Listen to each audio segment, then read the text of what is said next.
C'est un peu aussi parmi son arrivée en Israël et ses expressions de l'unité qu'elle a vue, le peuple autour du don que Dieu leur avait donné.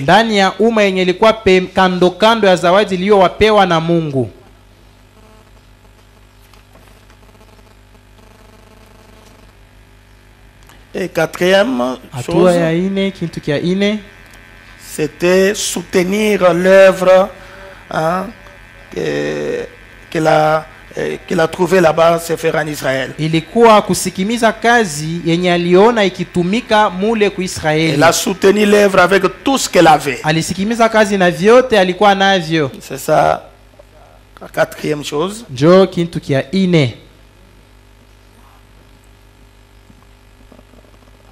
Elle a soutenu l'œuvre avec tout ce qu'elle avait.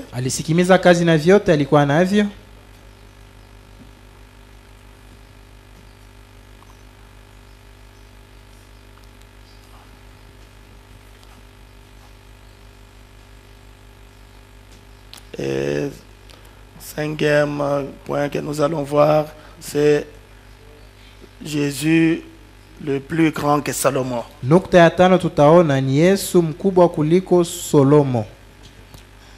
Face A et face B. Jésus le plus grand que Salomon. Dans les deux phases. On peut même écrire les deux phases là. Ouais. Voilà. Alors c'est comme ça que nous allons exploiter ce sujet. Alors j'ai besoin de votre attention. Voilà, alors aujourd'hui je voudrais un peu commencer là où je me suis arrêté. Nous allons parler sur cette deuxième étape. Le désert de preuve. Après que la décision soit prise. Alors vous voyez, c'est comme ça que Dieu marche avec l'église. C'est comme ça que Dieu marche avec les croyants. Avant que cette femme ne puisse atteindre les dons de discernement qui s'opérait en Israël, avant qu'elle puisse entrer dans la présence de Dieu là-bas en Israël, elle devait d'abord franchir le désert des épreuves. Amen. Amen. Parce que frère Branham dit, il y a toujours un désert à traverser où Dieu forme les siens. Amen.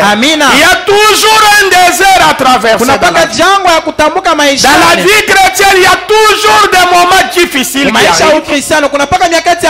la marche chrétienne, il y a toujours des zones sombres que vous devez franchir avant d'entrer dans la présence de l'ange de Dieu. Amen. Avant de voir les anges, avant de voir Dieu, avant d'expérimenter sa grande puissance, il y a un chemin à parcourir. Amen. Il y a un désert à franchir. Voilà pourquoi frère Branham parlant de la reine de Séba, parce que nous sommes en train de parler de la reine du temps du soir. Nous sommes cette reine du temps du soir, cette épouse qui est appelée en ces derniers jours. Et j'aime l'entendre dire amen.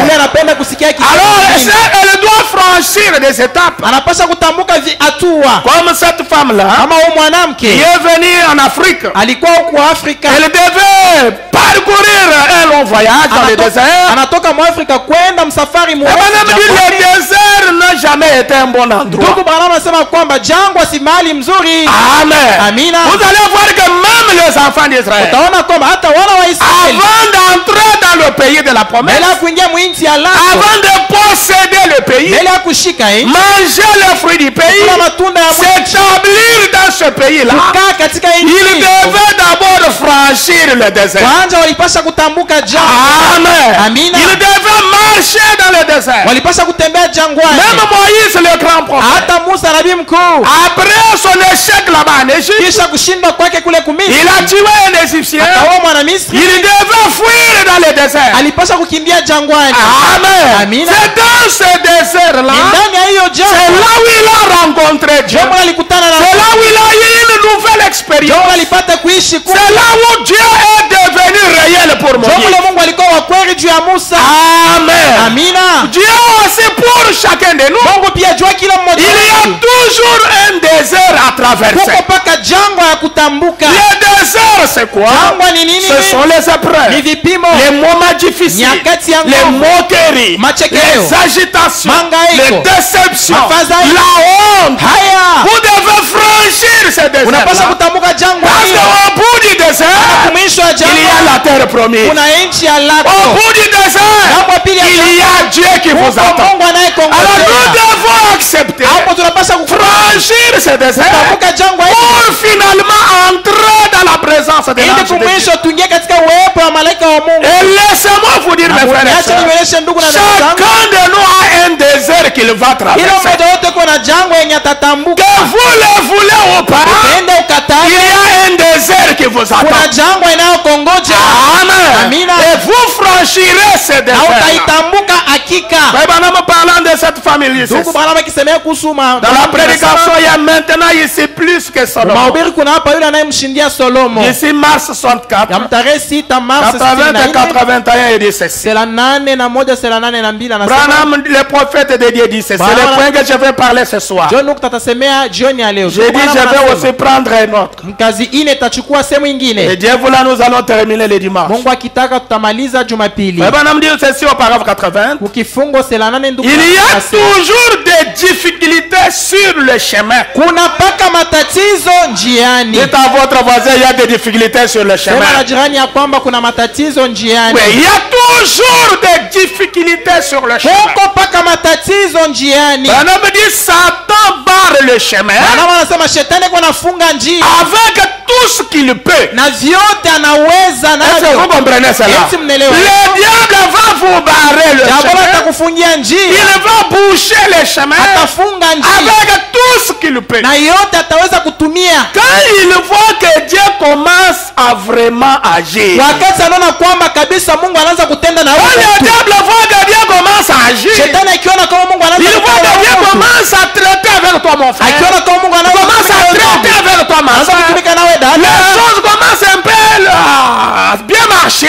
Vitu vinaanza kuendeka Les sawa. choses se déroulent bien. Vinakuwa naendeka. Là, le diable se lève. Pale shetani Là, anainuka. il va vous barrer le Pale chemin. atajibiria njia Il va yako. encombrer le chemin Atafunga njia yako. avec tout ce qu'il peut. Na yote ataweza kufunga Je nayo. peux vous entendre dire Amen. Napenda kuwasikia Soyez bien informés ce soir. Ujulishe mzuri Et jioni ya quand vous leo. commencez quelque chose commence à bien aller, Unapoanza kitu prépare-toi que kinachoenda, le diable s'apprête à barrer le chemin. ujitayarisha kwamba shetani ni tayari kukufungia njia Quand yako. vous commencez votre histoire du mariage, Unapoanza mambo ya peut-être ndoa, que les choses bien se Saa passent, zingine. tu trouveras la dot ici. non? Tapata, mahali huko na kule. Mais quand le diable il va se marier, shetani angalia kwa là, matendo il kwa réveille tous les démons. anainusha mademoni Il dit, zote. barrez-moi les chemins à ce jeune homme-là. Unifungie kijana, Barrez les chemins à cette unifungie femme-là. njia ya mwanamke. Bientôt là, il veut se marier. Hapa sasa napenda Vous kuingia kwa ndoa. compliquez les choses. Kuvurugeni Et vitu. Branham dit, Branham anasema, le diable fera tout le possible. Jambo atafanya yote ataweza kufanya. Tu commences une petite activité. Unaanza biashara ndogo. Tu trouves du travail. Unapata kazi. Non, tu attrapes un salaire, vraiment tu es tranquille, tu te dis en tout cas Dieu soit béni. Unapata mshahara, unalala kimya, unasema Mungu asifiwe. Non, le diable dit, mais il faut quand même les suivre. Inapaswa ni mulumbati. Il va vous barrer le Hata chemin. kufungia njia utasaga meno. Frère Branham dit, Branham il anasema va le faire atayafanya pour vous. juu yako. Il mettra tout. Atatia vyote.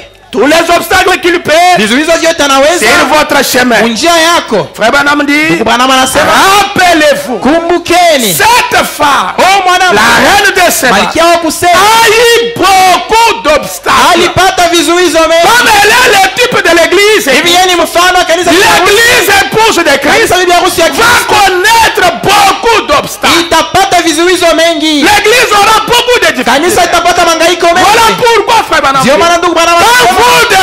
chrétien, ne pensez jamais que les choses vont marcher comme sur des roulettes.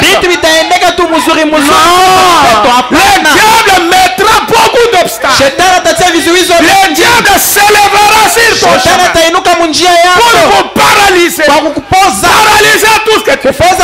Pour vous amener à nier la parole, à vous détourner du chemin de Dieu, pour que vous puissiez faire autre chose. Blasphémer, insulter les gloires. C'est ce que le diable cherche. Cette femme a eu beaucoup d'obstacles, mais sa foi n'en connaissait aucun. Il faut que votre foi puisse être au-dessus des obstacles. Amen. Marchez au-dessus des obstacles. Voilà pourquoi frère Branham dit, un vrai chrétien est capable de supporter les soi-disant chrétiens. Amen. Vous êtes en mesure de supporter les faibles. Votre foi vous élève au-dessus de ces choses.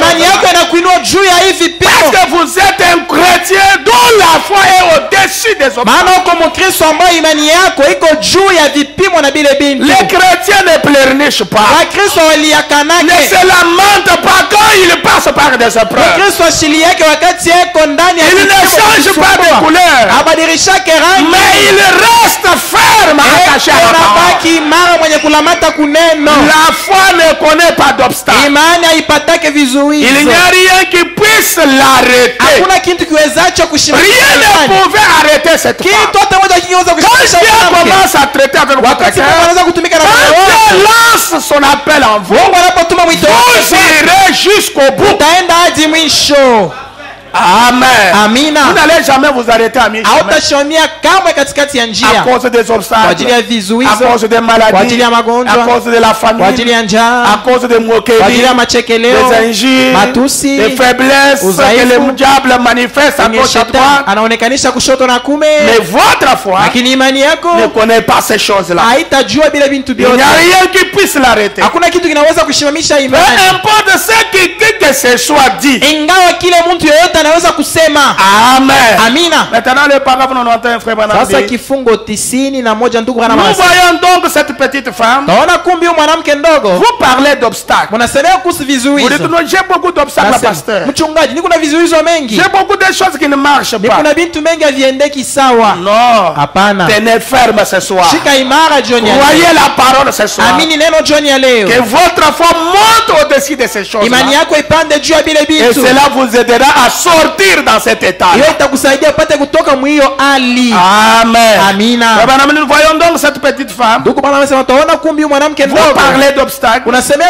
Alors voici ce qui a pu lui traverser l'esprit. Souviens-toi, il faut traverser le désert. C'est un voyage très long.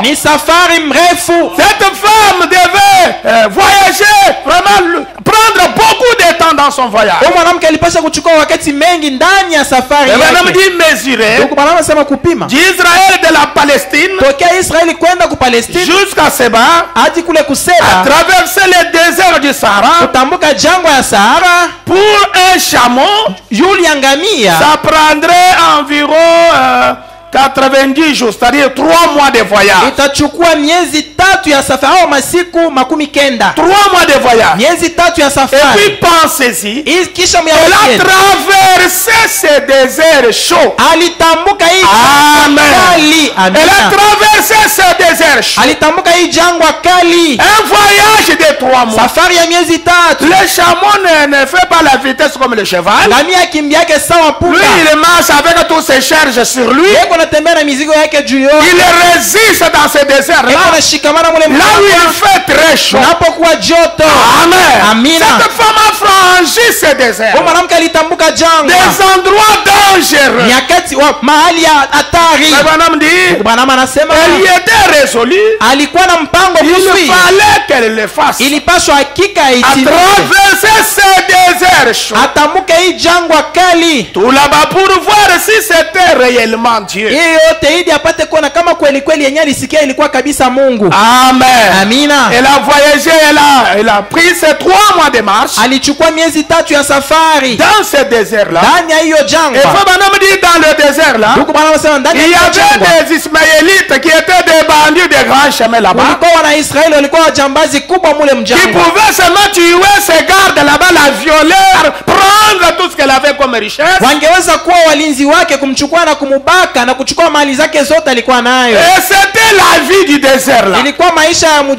Alors elle a franchi ces endroits dangereux. Parce que dans son cœur, elle était déterminée de rencontrer Dieu. Amen. Quand vous êtes déterminé dans votre cœur, quand vous avez une vision de ce que vous voulez accomplir, Dieu vous amènera jusqu'au but. Rien ne peut vous arrêter. Rien ne peut vous empêcher. Et laissez-moi vous dire, vous allez atteindre chaque but que Dieu a signé dans votre vie. Aucun démon de l'enfer ne vous arrêtera jamais. Aucune puissance n'empêchera jamais Dieu d'atteindre ou d'accomplir ce qu'il a déjà arrêté pour vous. Est-ce qu'on ne peut pas applaudir intelligemment? De savoir que Dieu a des projets pour chacun. La Bible dit il a des projets de paix. Il a des projets de bonheur pour chacun. Et laissez-moi vous dire, mon frère, aucun démon de l'enfer, aucune femme, aucun homme n'arrêtera jamais le plan de Dieu pour vous. Vous allez atteindre tout ce que Dieu a déjà arrêté. Et laissez-moi vous dire ce soir que même la mort ne peut vous ôter de la terre sans que le but de Dieu ne soit atteint. Oh, que le nom du Seigneur soit béni ce soir. Cette femme, malgré l'opposition, malgré les déserts, les difficultés, les bandits dans les déserts, tout ce qui pouvait ruiner ou détruire sa vie, sa foi franchit ses obstacles. Parce qu'elle avait la vision de ce qu'elle cherchait. Elle avait entendu parler de Dieu. Comme toi aussi tu avais entendu parler de Dieu. Le Dieu de William Branham, le Dieu du message du temps de la fin, qui a quitté la dénomination, qui a quitté les morts, qui a quitté les coutumes, qui a abandonné les fétiches, les choses de ton village pour accepter, pour marcher jusque dans ce nouveau pays. Et le nouveau pays, c'est le message de l'heure. Et dans ce message de l'heure, il y a un homme. Amen. Il y a un homme qui a les dons de sagesse, les dons de discernement, les discernements messianiques. C'est la chose qui nous a attirés. Amen. Alléluia. Nous allons entrer en profondeur là-dessus. C'est la chose qui nous a attirés. Comment nous nous sommes retrouvés dans ce message? Il y en a qui sont ici ce soir, dont leurs papas étaient des pasteurs dans les dénominations, étaient des représentants, étaient des fondateurs des églises. Mais vous avez abandonné l'église de ton père, qui a abandonné la religion familiale pour croire ce message. Et laissez-moi vous dire, pour croire ce message, il faut être un prédestiné. Il faut que tu sois prédestiné à croire cette parole. Voilà pourquoi moi je suis dans la joie d'être dans le message de mon jour. Et de parler aux prédestinés de Dieu, à parler de ces choses aux élus de Dieu, aux gens avec lesquels nous allons vivre éternellement. Nos ancêtres, mes amis, nous n'allons pas vivre avec eux. Ils vont vivre dans leur monde avec les diables, mais nous serons avec avec Jésus-Christ. Avec tous les saints de Dieu. Voilà pourquoi, frères et sœurs, nous devons nous considérer les uns les autres. Nous devons nous aimer les uns les autres. S'il y a de vrais frères que Dieu m'a donnés, c'est vous qui êtes assis là. S'il y a de vraies sœurs que Dieu m'a donnés, c'est vous mes sœurs. Voilà pourquoi nous devons être unis. Nous devons être soudés. Parce que même Frère Branham dit, même si on largue une bombe dans cette église ce soir, avant que la bombe n'explose, nous serons tous dans la présence de Dieu. Nous allons continuer une vie en dehors de ce monde-ci. Oh, que cela puisse se réjouir vos cœurs ce soir. Cela doit ôter les soucis et les inquiétudes de votre cœur. Parce qu'il y a un pays vers lequel cette femme, elle a franchi ce désert chaud, des dures épreuves, des endroits horribles, jusque là-bas, pour voir si c'était réellement Dieu. Ce n'est pas étonnant que Jésus ait dit, elle se tiendra avec cette génération et la condamnera. Branham dit, elle n'avait pas un Cadillac, une voiture bien climatisée pour aller jusqu'à Jérusalem, pour aller écouter la parole, la sagesse, les dons de discernement. Mais elle est montée sur un chameau, voyageant pendant 3 mois. Voilà pourquoi il va condamner les gens aujourd'hui qui sont à côté des églises comme la nôtre, mais qui ne peuvent jamais franchir leurs barrières pour entrer et écouter la parole. Quitter un endroit pour venir à la maison de Dieu, au marché du travail, abandonner ta maison pour venir à l'église. Dieu va vous présenter les gens au jour du jugement. Nous allons lire Frère Branham, où la grande partie des croyants de Branham Tabernacle, ils venaient dans d'autres provinces. Il y en a qui venaient de 1000 km, de 700 km, 800 km, 300 km, mais chaque jour ils étaient présents à l'église. Mais vous ne faites même pas 30 km. Vous ne faites même pas 50 km. 10 km, 5 km. Mais on s'absente dans l'église, on vient en retard, on a d'autres. Non. Un jour Dieu va vous présenter ces gens. Il y avait d'autres qui venaient de très longues distances. Et ils venaient pour écouter la parole. Ce qui fait la joie d'un chrétien, c'est d'aller dans l'église où il y a la présence de Dieu. Parce que dans la présence de Dieu, nous avons solution à nos problèmes. Dans la présence de Dieu, il y a certaines maladies qui vous quittent sans la prière. Il donne des réponses à certains problèmes sans la prière. Il nous est avantageux d'aller souvent dans la maison de Dieu, de demeurer dans la présence de Dieu. Frère Branham continue de dire, elle n'avait pas une voiture climatisée. Frère Branham dit, il y a des gens ici à Dallas parce qu'ils prêchaient à Dallas. Qui ne veulent même pas traverser la rue. Il y a des gens qui ne veulent jamais traverser des rues pour venir écouter la parole.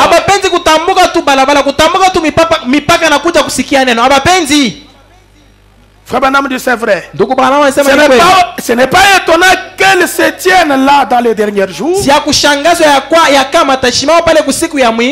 se tenir au loin quelque part. Les gens se tiennent au loin quelque part et critiquer cela. Les Branham là ils adorent. Ils n'ont jamais franchi la rue, la venue pour écouter elle-même.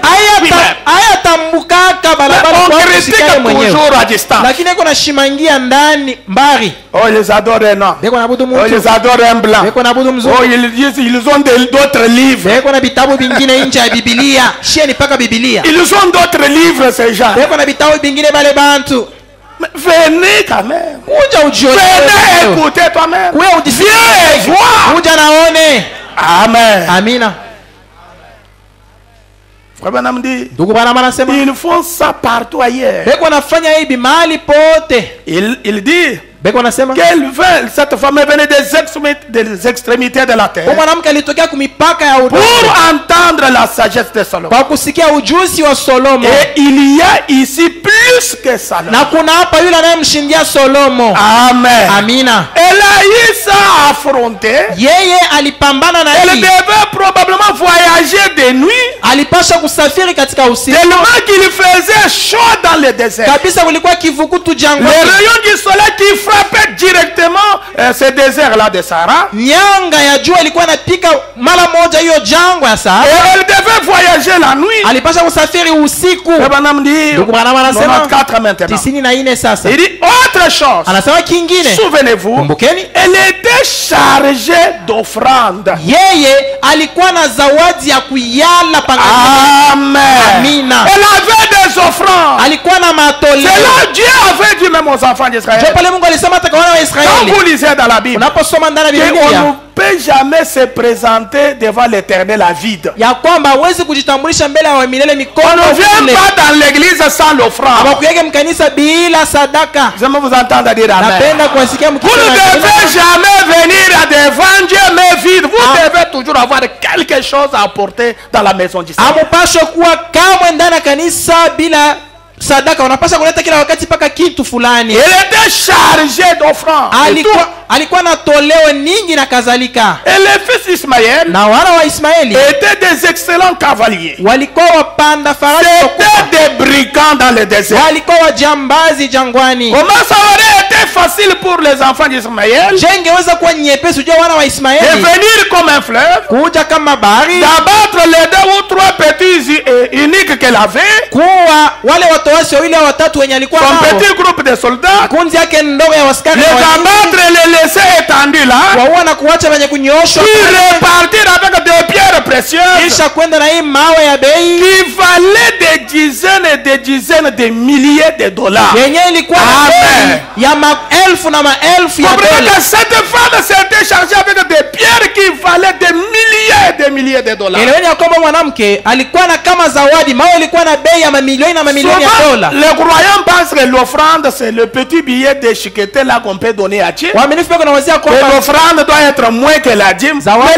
l'offrande doit être plus que la dîme que vous donnez. Ya kwamba zawadi inapaswa kuwa kidogo kuliko chekumi, lakini sadaka inapaswa kusindia chekumi. Parce que vous vous identifiez à votre offrande. Maana kuna jitambulisha kupitia votre offrande que vous donnez à Dieu, cela montre la valeur que Dieu occupe dans votre vie. Sadaka unayompa Mungu iko inaonyesha bei ile Mungu ako nayo ndani ya moyo wako. Je vais vous entendre dire amen. Napenda kuwasikia mkisema. C'est-à-dire l'offrande là que vous apportez, c'est ça que vous voulez montrer la valeur, la place que vous donnez à Dieu dans votre vie. Kunaonesha bei, kunaonesha fazi ile kunamupa Mungu maishani mwako.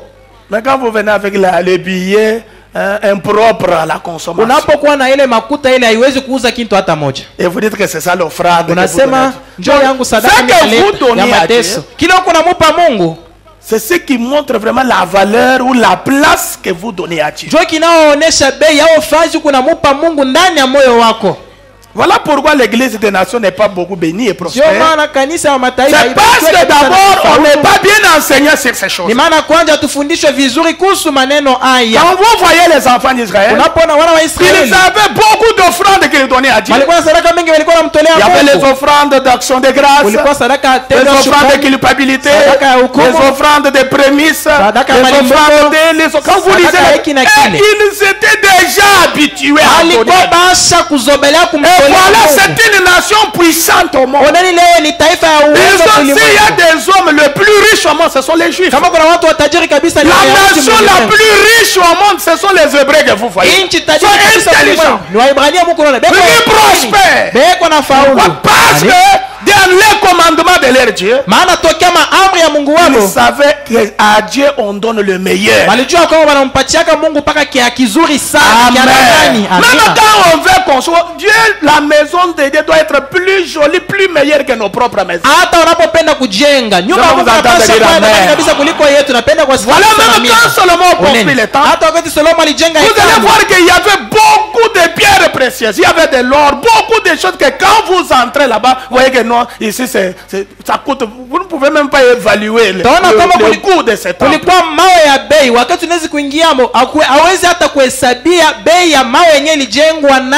Cette femme s'était chargée des offrandes.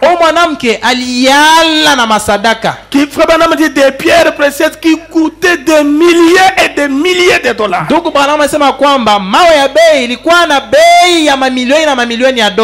De la myrrhe, de l'encens précieux. Et des choses qu'elle apportait comme des présents. Mais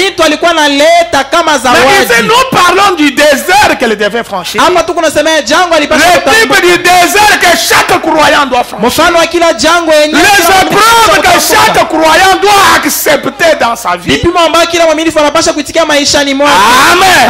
Parce que c'est de cette manière-là que Dieu nous taille, Dieu nous forme au travers des épreuves. Dans la prédication, la restitution de l'arbre de l'épouse. Branham dit ceci au paragraphe 104. Il dit, vous savez, prenez un arbre. Quand un grand et vieil arbre, lorsque j'étais un garçon, j'avais l'habitude de sortir. Et nous avons l'habitude, nous les garçons, nous sortions et nous avons un grand et vieil arbre sous lequel nous nous asseyons. Et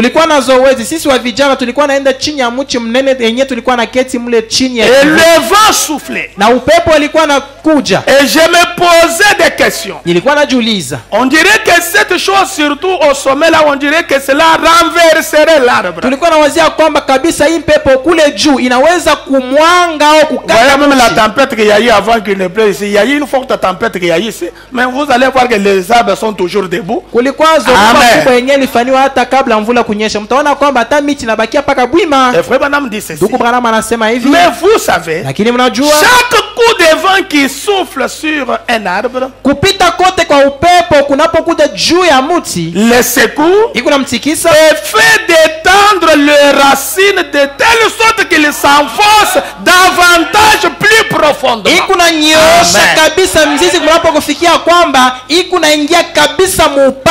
Vous êtes à cet arbre-là. L'arbre représente l'humanité. Vous devez accepter les coups de vent, les tempêtes, les orages qui vont venir.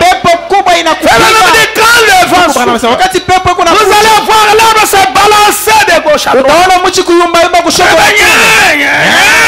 Tout ça, ça aide l'arbre à bien enfoncer des racines.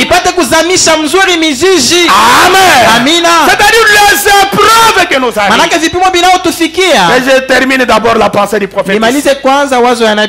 Branham dit, chaque coup de vent qui frappe l'arbre, ça les secoue. Cela fait que l'arbre puisse détendre ses racines,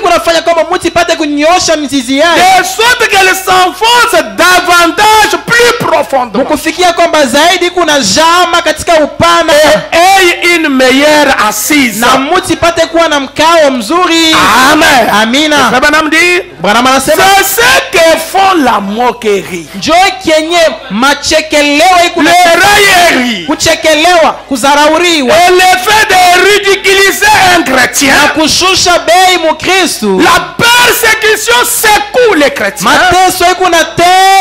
pour l'amener à prier davantage.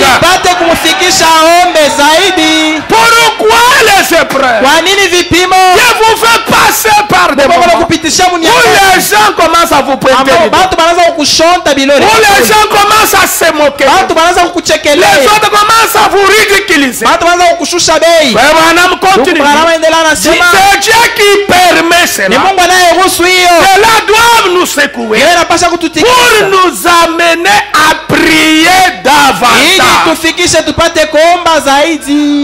Quand Dieu voit que tu ne pries pas, tu dors à l'église pendant qu'on parle de ça. Dieu est vraiment spécialiste dans ces choses. Il sait comment vous amener ici dans la prière. Comment vous amener au temple ici la nuit sans prédicateur, sans recueil de chants. Vous allez pleurer toute la nuit. Dieu est spécialiste dans ces choses. Il laisse les moqueries. Il laisse le vent vous secouer. Il laisse les temps difficiles pour vous amener à prier davantage.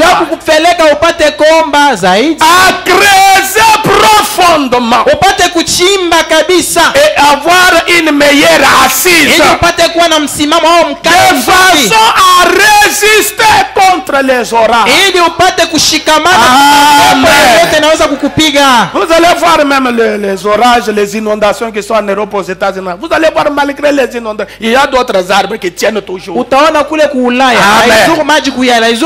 des routes qui sont coupées, il y a des maisons inondées, il y a tout. Mais vous allez voir après ce mouvement et notre arbre qui commence toujours à secouer. Malgré les inondations, les tempêtes les secouent. Cela aide cet arbre à s'enfoncer davantage.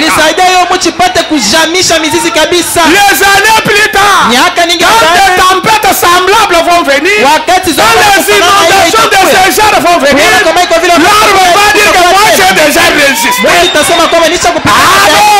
L'arbre là a un témoignage à donner. Vous qui n'avez jamais eu de témoignage, Dieu se prépare à vous donner un témoignage. Il va larguer la tempête. Il va larguer les épreuves. Cela va vous secouer. Tout le monde va penser il va fuir maintenant. Oh, ici il va pleurer. Il va démissionner. Il va abandonner les choses de Dieu. Mais malgré cette tempête-là, cela vous aide à vous enfoncer dans la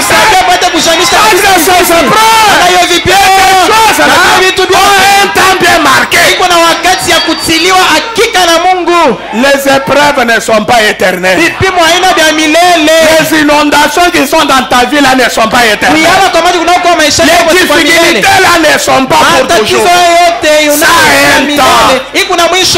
Amen. Ça va s'arrêter. Et vous allez regarder en arrière. Vous allez vous demander est-ce que c'est moi qui ai traversé ce moment? Est-ce que c'est toi ici, c'est moi qui ai franchi? Oui, c'est toi mon frère. C'est toi ma soeur. Un jour, tu vas regarder en arrière et tu vas sourire. Tu vas chanter les louanges de Dieu. Amen. Et tu vas dire à Satan, même si tu viens encore la deuxième fois, je vais tenir. Je vais résister. Parce que j'ai déjà eu ces secousses-là. Je suis habitué à ces choses. Nous sommes sur une zone de secousse. Amen. Nous sommes dans une zone où il y a des épreuves. Le désert des épreuves. Où Dieu teste ses enfants. Où Dieu forme le ciel. Avec la chaleur du désert. Des prières qui ne sont même pas exaucées. Vous priez, Dieu n'exauce. Et à la fin, Dieu vous dit vous êtes un héros. Amen. Un héros c'est qui? Pour Dieu, ce sont ces gens-là qui prient sans exaucement. Mais ils tiennent toujours. Ils avancent toujours. Amen. Dieu dit voilà un héros. Voilà une héroïne. Malgré qu'elle a prié toute la nuit. Dieu regarde ailleurs. Le ciel devient sombre. La nuit devient très noire.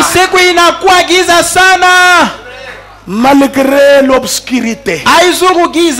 Au-delà des nuages, il y a un soleil qui brille. Laissez-moi vous dire mon frère, au-dessus des nuages, il y a un soleil. Il y a un soleil pour toi ma soeur. Il y a un soleil pour toi mon frère.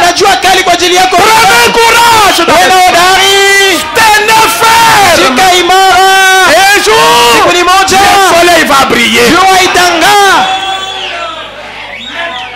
Amen.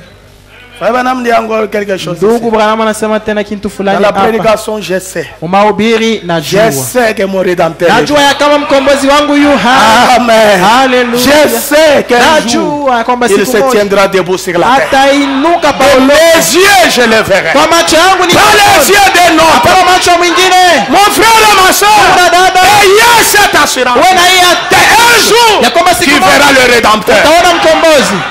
Malgré les épreuves de la le mari peut t'abandonner. La femme peut t'abandonner. Les enfants peuvent t'abandonner. L'église peut te rejeter.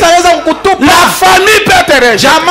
Mais il y a un qui ne peut jamais te rejeter. C'est Dieu.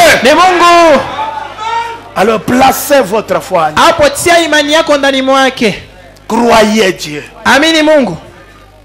Voyez par exemple nos sœurs, ils sont tellement vulnérables de telle sorte que muoneni ya kwamba wadada zetu beko benye kutandazwa kabisa kumahatari mkufikia ya kwamba c'est comme dans nos villages là on dormait avec les poules dans la maison. Kule kumabijiji tulikuwa na lala na mankuku ndani ya nyumba. C'est que un matin on peut seulement un visiteur peut venir aujourd'hui on va prendre ses coques et l'immoler et les mettre dans la casserole. Asubuhi mgeni anaweza tu anafika hivi banachukua ujogo banamchinja na kumtia mkiungo. Les poules les cobayes les lapins qui dorment dans les maisons là sont tellement exposés à tous les dangers possibles. Masungura na vyote tunaovuka nyumbani biko kabisa mbele ya mahatari. Sont vraiment exposés au danger de la mort. Hatari beko na yongojea kila siku. Voilà pourquoi, mes sœurs, quand vous êtes une femme mariée, il faut toujours savoir comment vous vous comportez vis-à-vis de ton mari. Votre attitude, votre atmosphère, votre langage, vos manières, vous devez veiller sur toi-même. Un frère peut se réveiller ce matin. Il dit, pasteur, laissez-moi vous dire. J'ai vu ma femme ici se transformer en chien, mais pour chasser toute la nuit. Tellement mordu, voilà même le plaie. Peut-être il a eu des convulsions la nuit, là il est tombé, il s'est blessé au lit. Il dit que c'est toi là qui s'est transformé en vipère, en chien. Et le dossier devient très compliqué.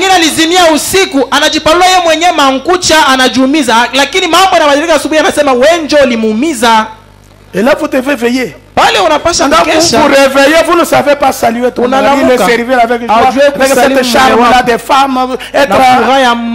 Vous êtes là comme un chef, comme si vous êtes égal dans la maison. Veillez sur vous-même. Dieu peut larguer une tempête comme ça dans votre vie. Peut-être que cette tempête peut vous amener en dehors du mariage. Les négociations viendront après. Vous devez veiller. Nous parlons des épreuves. Les épreuves peuvent vous arracher les mariages, peuvent vous arracher les enfants, peuvent vous arracher un mari, peuvent vous arracher un ami. C'est comme le vent. Ça peut couper les branches d'un arbre. Amen. Ça peut tordre l'arbre, ça prend une autre forme. Mais il va toujours tenir. Amen.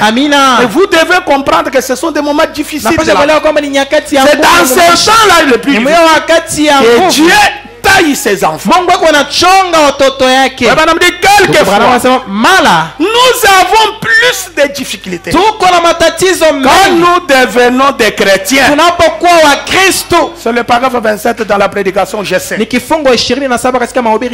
C'est la prédication du 17 avril 60. Il dit quelquefois, nous avons plus de difficultés. Quand nous devenons chrétiens, que nous les avons lorsque nous étions des pécheurs. Vous dites, pasteur, qu'est-ce qui m'arrive? Quand j'étais païen, quand j'étais dans les dénominations, je ne pouvais pas manger même $1000. Je ne pouvais pas manger à manger dans la maison. Je ne pouvais pas manger, payer les frais scolaires de mes enfants. Je ne pouvais pas manger comme aujourd'hui. C'est ce qui arrive quand on devient chrétien.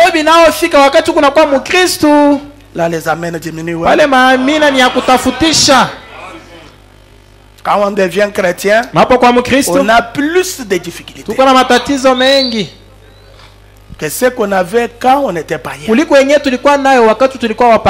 C'est parce qu'il est écrit. Le malheur atteint souvent les justes. Pourquoi ces choses vous arrivent? Parce que tu es injuste. Mais Dieu l'en délivre toujours. Et Branham dit dans son message, Dieu ne délivre pas en dehors de l'épreuve. Dieu délivre dans l'épreuve. Dieu laisse l'épreuve venir. Il est toujours temps. C'est quand tu seras dedans, en train de crier sans espoir, alors qu'il vient vous délivrer. Dieu l'en délivre toujours. Dieu a promis beaucoup d'afflictions. Qui a promis des afflictions? Dieu. Dieu a promis des afflictions, des sentiments étranges, et les choses étranges qui seront au-delà de notre entendement. Mais c'est toujours pour notre bien. C'est toujours pour votre bien.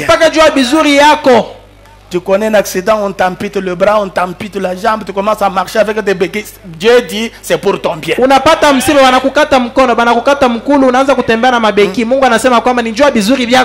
Quel Dieu est bon. Moi j'ai marché normal. Aujourd'hui je dois marcher avec des béquilles. Je deviens inapte. C'est pour ton bien. Voilà le Dieu que nous avons créé.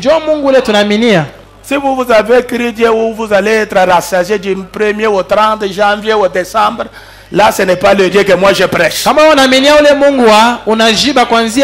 siku ya kwanza ya mwezi na siku ya mwisho, mwezi ya kwanza ya mwaka na mwezi ya mwisho wa mwaka. Ana ule Mungu niko nahubiri hapa. Non, moi je ne prêche pas un Dieu comme ça. Mishubiri Mungu wa vile. Amen.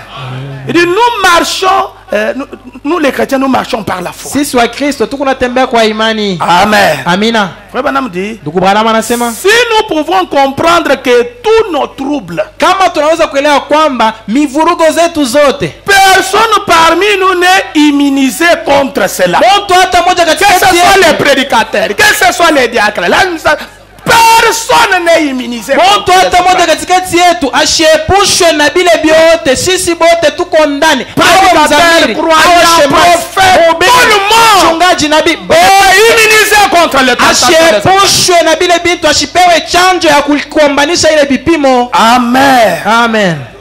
Si nous pouvons comprendre que ces choses concourent à notre bien. Dans l'une des Écritures, la Bible dit, il est écrit ceci, les épreuves nous arrivent, elles sont plus précieuses pour nous que de l'or. Car c'est Dieu qui nous envoie ces épreuves. Les épreuves pour nous les chrétiens, c'est plus que de l'or. C'est vraiment précieux d'être éprouvé. C'est très bien d'avoir des épreuves. Si vous n'êtes pas éprouvé, la Bible dit que vous êtes un enfant illégitime. Les enfants, les vrais enfants de Dieu, passent par des épreuves. Jésus-Christ, le Fils de Dieu, il est passé par là. Il a même pleuré. Mais toutefois, que ta volonté soit faite. William Branham, il est passé par là. Qui suis-je pour ne pas passer par ce moment? Qui es-tu toi pour ne pas passer par ça? Dieu aime nous voir passer par des épreuves. Pourquoi il laisse ces épreuves venir? Branham dit, après que nous sommes devenus sa propriété, notre confession, notre baptême, notre promesse de vivre pour lui, alors chaque épreuve qui nous arrive est destinée à nous rendre parfait pour sa gloire. Kazi yeye ni kutukamilisha juu utukufu yake. Les épreuves nous amènent à la perfection. Bipimo biko natukamilisha. Ce sont les épreuves qui nous amènent à la perfection. Bipimo ndio biko natukamilisha pour la gloire de Dieu. Juu utukufu ya Mungu. Frère Branham dit pourquoi il envoie ces épreuves. Mungu bana anasema kwa nini Mungu anasema hivi? C'est pour nous amener ni juu kutufikisha au niveau où Dieu peut devenir plus réel. Watu ambao Mungu anaweza kuwa wa kweli kabisa pour nous juu yetu qu'il l'a été avant que l'épreuve ne vienne. Kuliko vile alikuwa kabla ya kipimo kutufikia. Dieu devient plus réel dans les épreuves. Mungu anakuwa wa kweli kabisa ndani ya vipimo. Dieu devient plus réel pour les croyants quand ils traversent les épreuves. Mungu anakuwa wa kweli kabisa juu ya mwaminifu wakati kunatambuka vipimo. Les élus de Dieu disent un grand amen. Wateule wa Mungu waseme amina kubwa. Dans les mémoriaux de Dieu prouvés au fil du temps. Muma ukumbusho wa Mungu yenye kujaribiwa mkadiri ya wakati. C'est par là que je m'arrête pour ce soir. Ndio pale niko nashimamia. Je voudrais seulement que vous compreniez que l'église épouse. Napenda mwelewe tu ya kwamba kanisa bibi harusi kila mwaminifu doit passer par le désert. Anapasha kupitishwa mjango ya vipimo. Le diable va vous tenter. Diabolo atakujaribu. Dieu va vous éprouver. Mungu atakupima. Les tensions vont venir. Mkazo itakuja. Des problèmes dans la famille. Mambo ndani ya service. Kukazi. Dans le mariage, Mundoa, dans les études, partout là, le diable ne vous laissera jamais. Dieu ne vous laissera jamais en balançant les bras comme ça pour aller au ciel. Non. Non. Hapana. Non. Hapana. Ushijilande. En train de balancer quand même les bras. Njoo Mungu hivi tulikuwa nataka tuko na cheka hako na kufurahi kila wakati. Vous allez gémir. Utaugua. Vous allez pleurer sans larmes dans les yeux, mais vous pleurez. Utalia machozi yaonekane lakini kuna tosha paka sauti.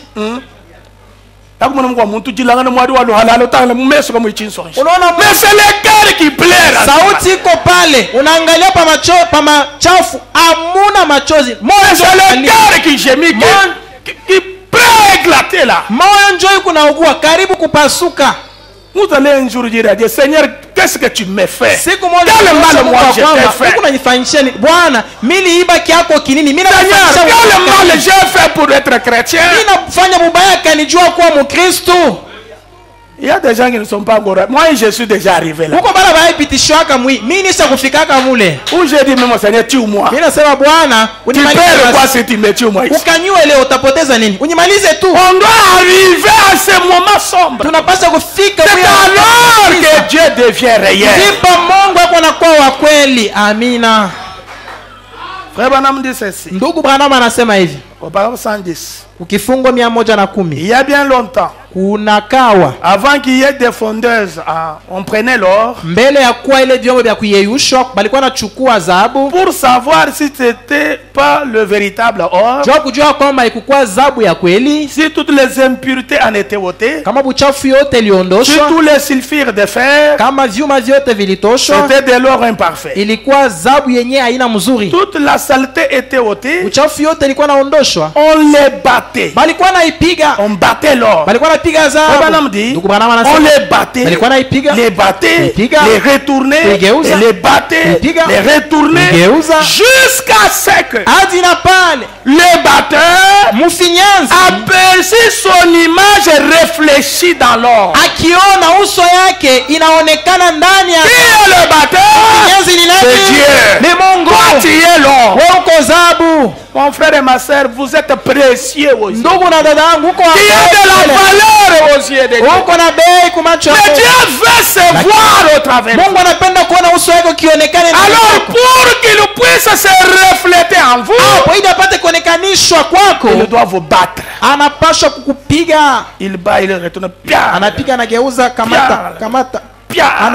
Jusqu'à ce qu'il commence maintenant il a envoyé un peu de la saleté. Quand Dieu voit des saletés en vous, il va battre jusqu'à ce que toute impureté soit ôtée.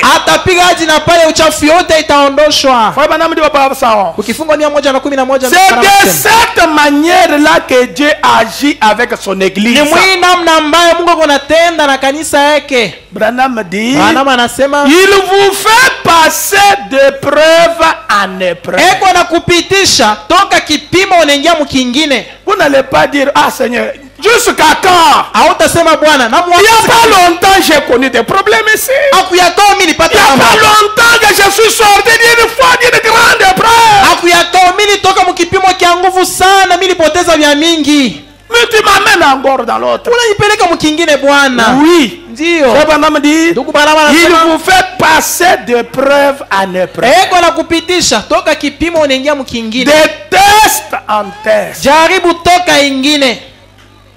De preuve en épreuve. Jusqu'à ce que la vie de Christ se reflète dans votre vie. Branham dit, jusqu'à ce que vous deveniez paisible. Je vois beaucoup de brutalité en vous là. Je vois beaucoup d'agitation en vous là. Ce garçon n'est pas encore. Il ne me connaît pas. Cette femme ne me connaît pas. Il y a beaucoup d'agitation. Elle est trop brutale. Qui va me battre? Quelle épreuve envoyer à cet homme? Pour qu'il devienne doux et paisible. Vous créez des problèmes vous-même à cause de votre nature là. Branham dit, jusqu'à ce que vous deveniez paisible, sobre. Ce sont des gens qui ont connu, qui savent comment gérer l'argent, qui connaissent l'économie familiale. Ils ne jouent pas même avec 2 boîtes d'aliments qui restent. Ils ne peuvent pas jouer avec une partie de bougie qui reste. Tu ne peux pas jouer avec l'huile, cette petite quantité qui reste. Parce qu'il a mangé des choses sans huile. Il ne peut pas laisser l'enfant tenant la bouteille comme ça. Il le regarde ailleurs en train de parler. Il est en train de...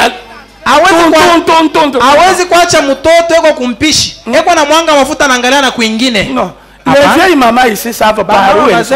Des difficultés qu'elles ont connues. C'est pourquoi ils n'acceptent pas qu'on joue avec les enfants. Le papa n'accepte pas qu'on joue avec les enfants. Ils savent comment être sobre. Amen. Dieu sait comment vous amener à être sobre. Gentil. Toi qui n'es pas gentil, Dieu va t'apprendre à être gentil. Dieu va t'apprendre à être gentil. Humble. Dieu va t'amener à l'humilité. Dieu peut t'orgueiller là. Dieu se prépare à t'amener à l'humilité.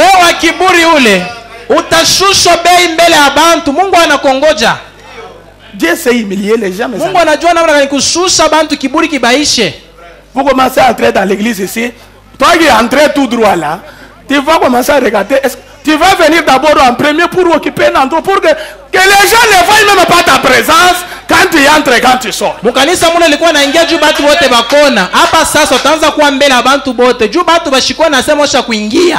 Ou bien tu viendras en retard, tu vas rester dans des balcons. Dès qu'on dit en inclinant la tête, toi tu es parti. Toi tu es en train de suivre la prière en route.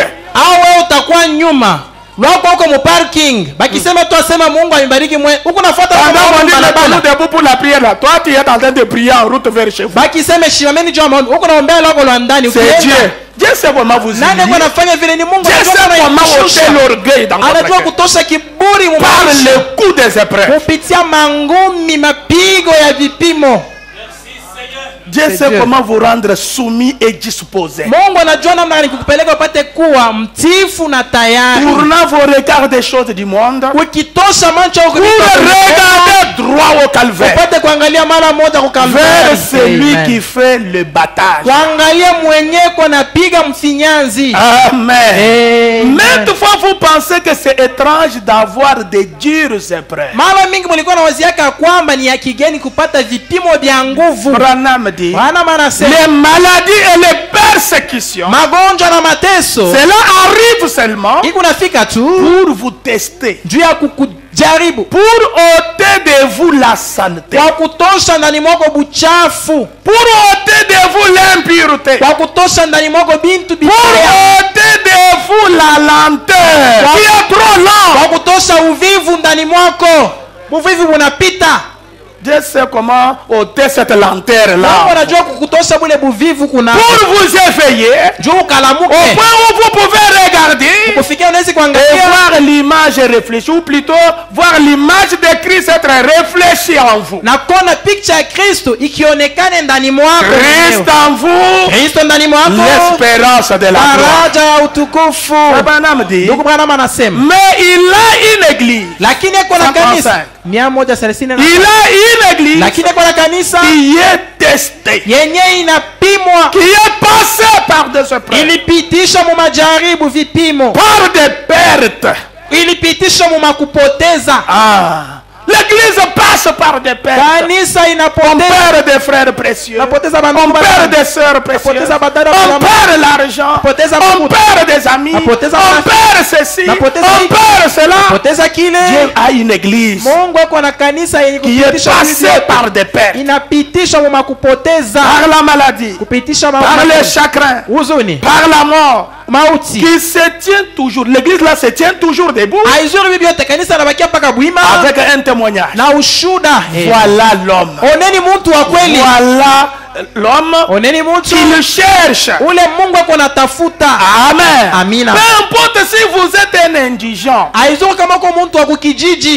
importe si vous êtes un mendiant.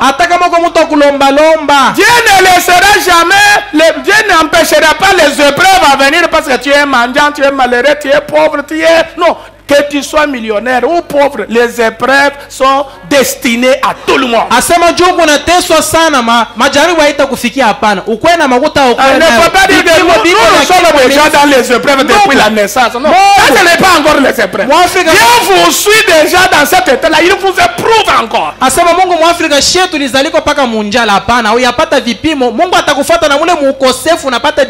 Que le Seigneur Dieu vous bénisse pour ça. On peut se tenir debout. Tunaweza kushimama et nous allons chanter ce chant. Tutaimba hii wimbo.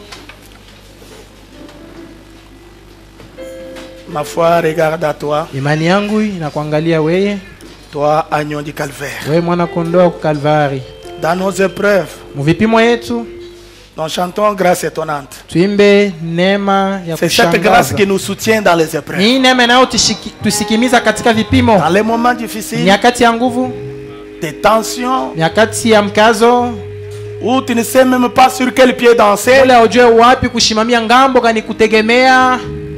C'est la grâce de Dieu qui vous soutient. Neema ya Mungu ndio iko kusikimiza.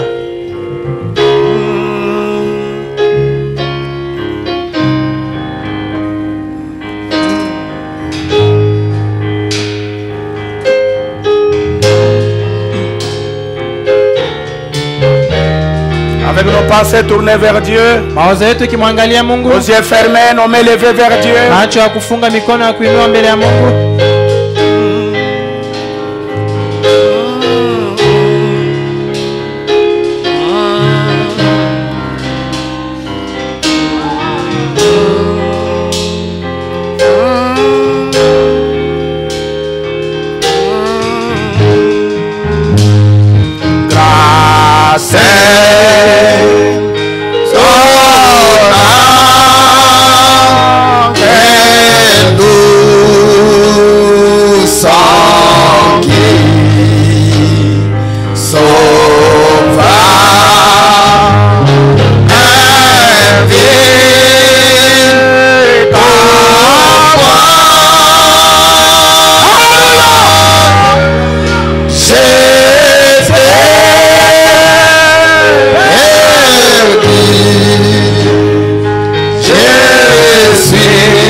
femme est arrivée jusqu'à Jérusalem.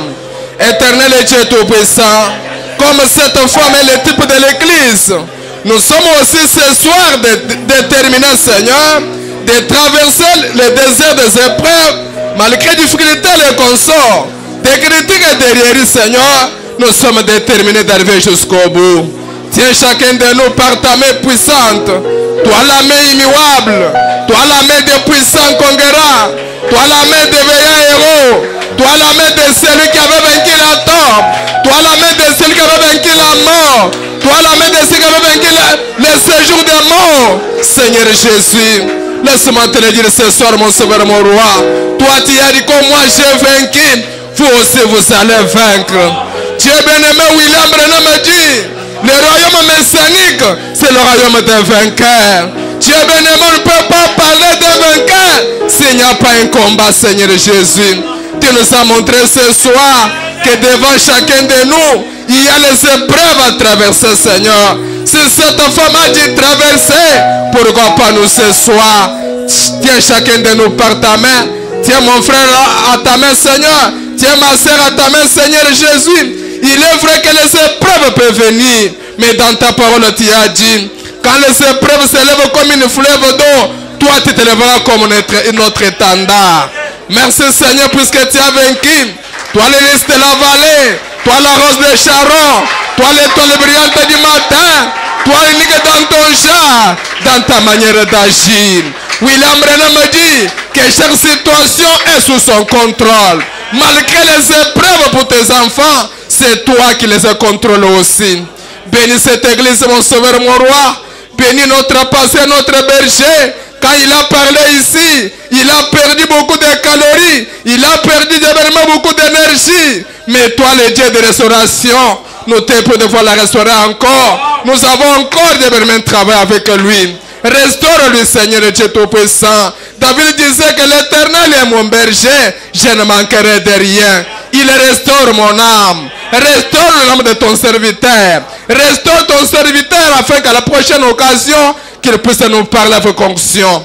Bénis cette église, mon sauveur, mon roi. Pendant que nous continuons vers ce sujet très merveilleux que le Seigneur, assiste-nous, Seigneur Jésus. Assiste ton peuple, Père éternel, afin que nous puissions savoir que dans ce chemin, il y a les hauts et les bas. Malgré les hauts et les bas, le Seigneur est là pour nous soutenir.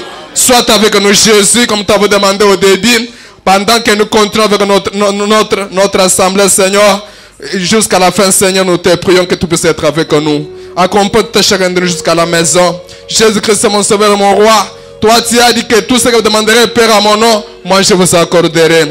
Nous avons demandé en ton nom, les noms que nous connaissons point des échecs, les noms des Tout-Puissants, les noms du Seigneur, recevez, je vous avais ainsi prié et nous disons Amen.